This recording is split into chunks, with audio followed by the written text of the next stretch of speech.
lagunok, hemen harrapatu nauzue irratia entzuten, bai. Oso gogoko dut irratia entzutea, bai, eta ez naiz bakarra antza danez.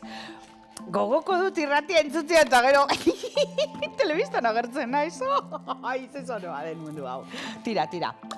Kontua da, ez naizela bakarra irratia maitze duena, eta Jasonen Larrinagak, bai, utzi digu blogean, marimaistra.comen, utzi digu galdera oso luzea. Bai, Euskadi irratia entzunez, bai, bururatu zaiona. Eta guk gaurkoan zati txiki bat egingo dugu, bale?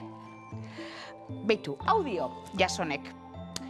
Hilaren 11ean, 14ean, 16ean, 2004ean. Jolin esatariok, errepasatu deklinabidea. 15ean eta 10ean kontsonantez bukatzen direlako. Baina 11an eta 14an eta 16an, ez? 13ean ez duzu esaten, ezta? Zergatik? Ez dakit. Eta gero ohitura hori, beste berba batzuetara ere pasatzen dena. Adibidez, boligrafoa mailean dago. Toriostika da. Ai, Jasone bihotzekoa, gauza bat esango dizut. Baliteke euskalki batzuetan hala izatea, baina egia da Euskadi Irratikoek egin behar dutela batuan eta batuan, zuk ondotxo esan duzu moduan, deklinabidea, kontsonantez bukatzen bada da ean, eta bokalez bukatzen bada an. Gogoratzen duzue 80ko hamarkadako kantu hura bideo izarrak irratia hil zuenekoa, bai?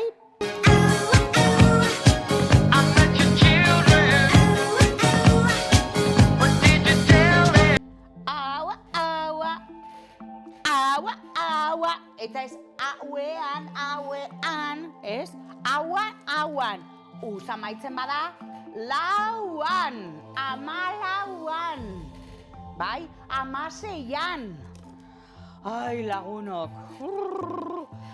Espero dut, araun hemotekniko honek laguntzea, baina era berean beste gauzatxo bat egingo dut.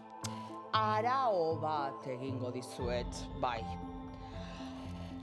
Irrati hartuko dut, bai, eta mikrofonoen ariak, irratiko esatariak, bedeinka ditzala denak, azkar euskaltzaindiak.